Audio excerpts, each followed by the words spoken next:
الله و برکاته.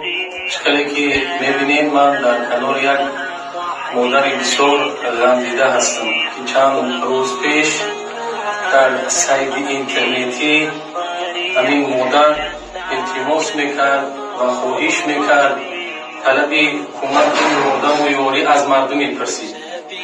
وقتی که این نوار به چشم برادر عزیز ما حاجی شرف جان افتید و در حال سراغه مادر پیگیری کرد، گفت اگر واقعا چنین است که مادر نیازی به کمک یاردم دارد، ما برای او کمک و یاردم میکنیم.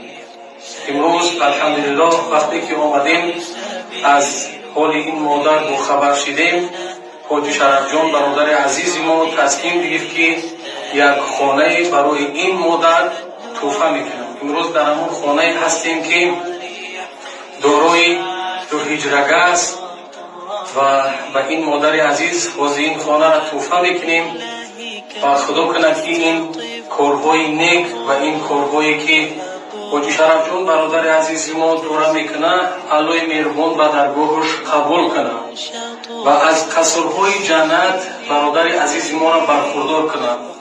این اولین خانه نیست که به این مادر تحفه کنه. الحمدلله که چندین این خیل تحفه ها و این خانه ها و این خیل نیازمندان و این خیل کمبغلان دوره میکنه.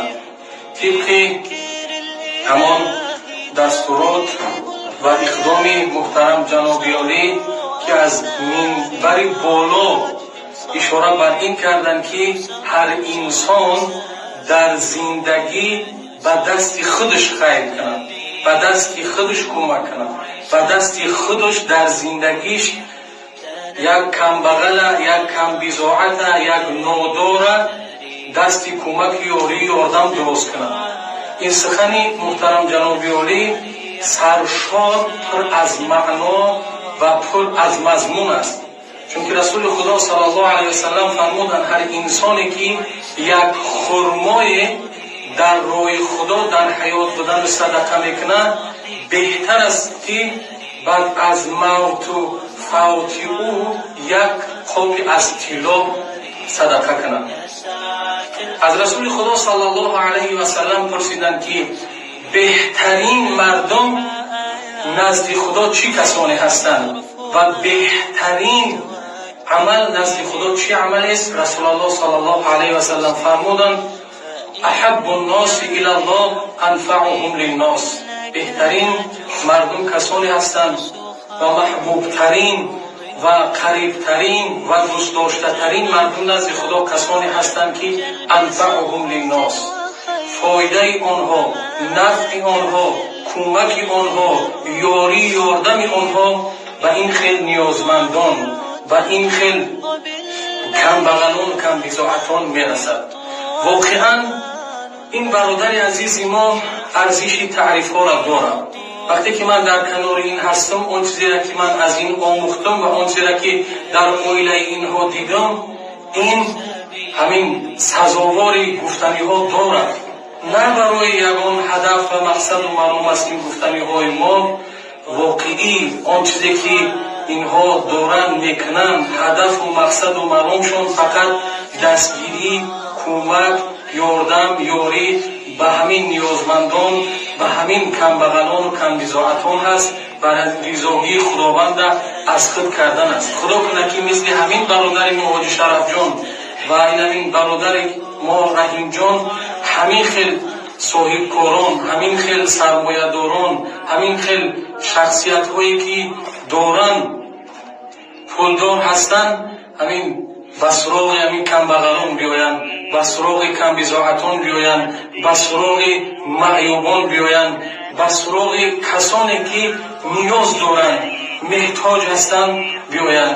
این کارها کارهایی هست که انسان هم در دنیا منفعتی را خدا برای او میتیه، هم ایرا دستمایه و ذخیره روز آخرتش میکنه.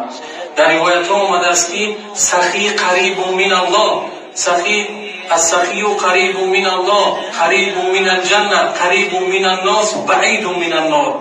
کسی که سخاوتمند است، کسی که خیر میکنه، کسی که نیکی میکنه، او قریبی به خدا است، قریبی به جنت خدا است، قریبی به خلق خدا است، دوری از آتش جهنم خدا است.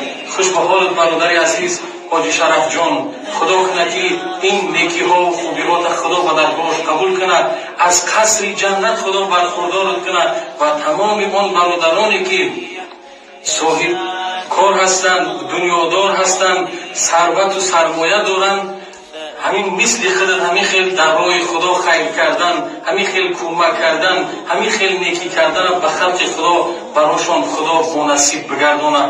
چون که این یک کاری هست که اگر پروردگار کسی را دوست بداره از او کار بگیره، کسی را دوست بداره از او در راه خودش از داده خودش منفعت حاصل میکنه و بندگانش دستی کمک یاری یاردم انسان دراز میکنه. او محبوب ترین و نزدیکترین خدا هست این شخص.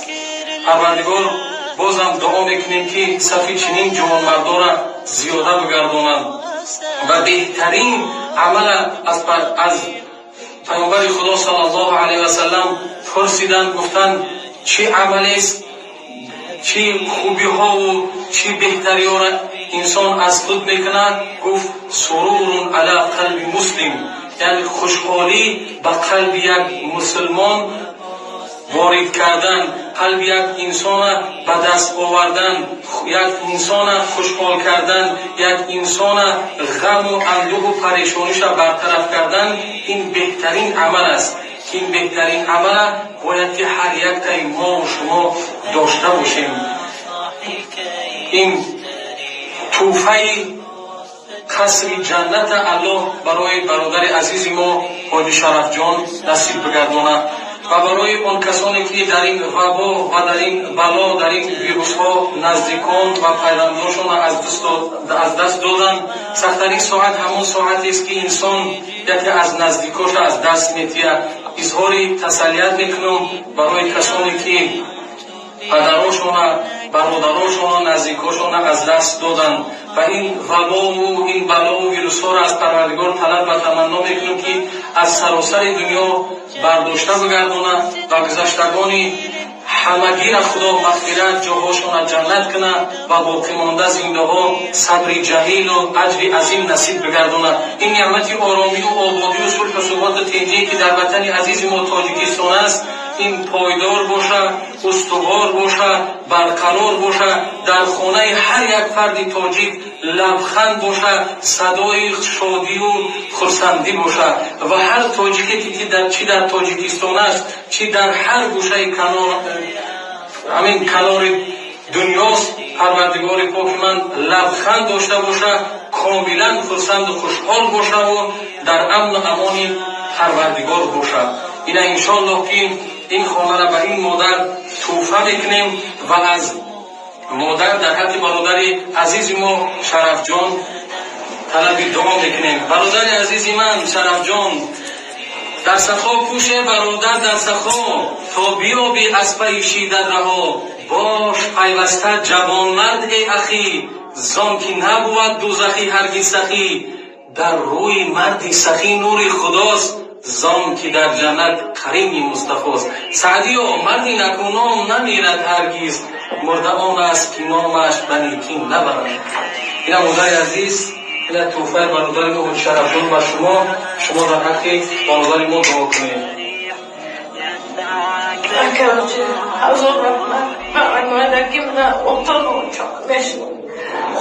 خونه میگشتم، بنا داشتم.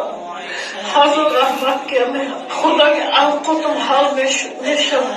الهی شما مرا دستگیری کنه، شما را خدا دستگیری. آمین. امین پلوتان هزار الهی ارتوشتم حال ساده درم. کسان نشمن اکاوچی چی نیت داده برسه. شما رای ما خمال را دستگیری کنه. شما را خدا دستگیری کنه، خدا الله اکبر. سلامت باشی. این مادر عزیز من دل به دست آورد که حجی اکبر است، از هزاران کعبه یک دل بهتر است، کعبه بنیاد خلیل آذر است، دل نظرگاه جلیل اکبر است. الله مهربان از همه ما شما